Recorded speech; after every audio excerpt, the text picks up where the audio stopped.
بہت سے مسلمان آج ایسے ہیں کہ جو عبادات میں بہتر ہیں، ایمان ان کا بہتر ہے، قرآن پڑھ لیتے ہیں، دین کا علم بھی ان کے پاس ہے، لیکن اخلاق یوں لگتا ہے کہ جیسے قریب سے بھی نہیں گزرا۔ جب بات کرتے ہیں ہم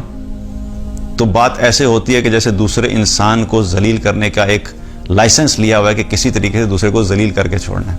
اگر کسی کے ساتھ اختلاف ہو گیا تو اختلاف کے اندر بھی اپنی ذاتی انا کو کئی دفعہ ہم اتنا آگے لے جاتے ہیں کہ اسلام اور دین تو پیچھے رہ جاتا ہے، وہ انا کا انا سے ایک مقابلہ چل رہا ہوتا ہے کہ میں نے کسی طریقے سے دوسرے کو غلط ثابت کر کے چھوڑنا ہے۔ اور ایک تو وہ لوگ ہیں جن کو دین کی فہم نہیں ہے، جنہوں نے دین کو پڑھا نہیں ہے، جن کو دین کے بارے میں پتہ نہیں ہے، جن کو قرآن کا پتہ نہیں ہے کہ قرآن میں اللہ تعالیٰ نے اچھے اخلاق کے بارے میں کیا کہا، اچھی بات کرنے کے بارے میں کیا کہا، اچھے اخلاق کی ویلیو کتنی ہے، اور احادیث کے اندر کیا کیا کچھ موجود ہے، اور نبی صلی اللہ علیہ وسلم کی اپنی زندگی اس تمام تعلیمات کی ایک چلتا پھرتا ایک روشن نمونہ تھے کہ آپ صلی اللہ علیہ وسلم نے جو تعلیمات دیں آپ نے پریکٹیکلی خود کر کے دکھایا۔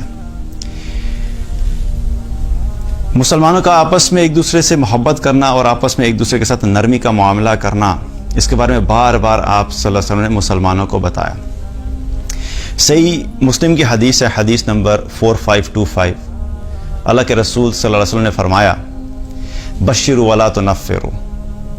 ویسروا ولا تعسروا، دوسروں کو خوشخبری دو، آپس میں خوشخبری دو، اور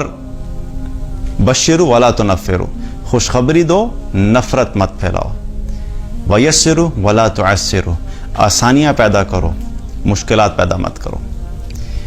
اور صحیح مسلم کی ایک حدیث ہے، حدیث نمبر 4528، آپ صلی اللہ علیہ وسلم نے فرمایا، یسروا ولا تعسروا،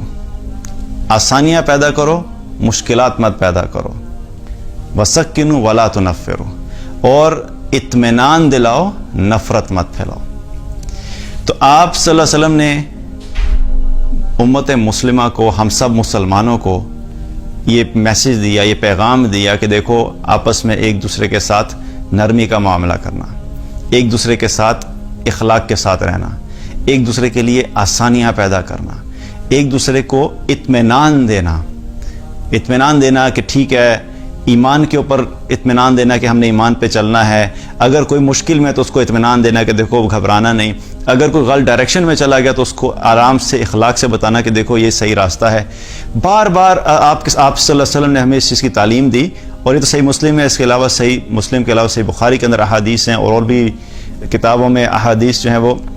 بھری پڑی ہوئی ہیں کہ جس میں نرمی کی بات، خیرخواہی کی بات، آپس میں محبت کی بات، اگر اختلاف ہو بھی گیا تو اختلاف کے باوجود مسلمان نے مسلمان کے ساتھ اختلاف کو کس طریقے سے پریزنٹ کرنا ہے، کس طریقے سے ڈسکس کرنا ہے،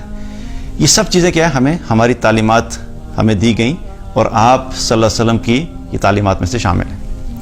اور نبی صلی اللہ علیہ وسلم نے خود پریکٹیکلی یہ سب چیزیں کر کے دکھائیں۔ ایک تو ہے مسلمانوں کے ساتھ معاملہ، آپ صلی اللہ علیہ وسلم کا ان مسلمانوں کے ساتھ معاملہ کہ جو لوگ بھی دین میں آ رہے تھے ان کے ساتھ معاملہ کیا تھا، اور ایک تھا کہ جو مسلمانوں کے دشمن تھے، جو آپ صلی اللہ علیہ وسلم کے دشمن تھے، ان کے ساتھ بھی آپ صلی اللہ علیہ وسلم نے کیا کیا، نرمی کا معاملہ کیا، اخلاق کے ساتھ پیش آئے۔ آپ سوچئے کہ دشمن کے ساتھ بھی آپ نے اخلاق کا معاملہ کیا، اور تو ہمارے لیے بحیثیت مسلمان ایک دوسرے کے ساتھ کوئی گنجائش رہ جاتی ہے، کوئی ہمارے پاس کوئی راستہ رہ جاتا ہے کہ ایک مسلمان دوسرے مسلمان کے بارے میں بد اخلاقی والی زبان استعمال کرے، اس کی تحقیر کرے، اس کو ذلیل کرے؟ یہ تو بہت ہی آپ سمجھیں کہ مسلمان کے لیے آپشن رہ ہی نہیں جاتی کہ یہ ایک مسلمان دوسرے مسلمان کے ساتھ یہ رویہ رکھے۔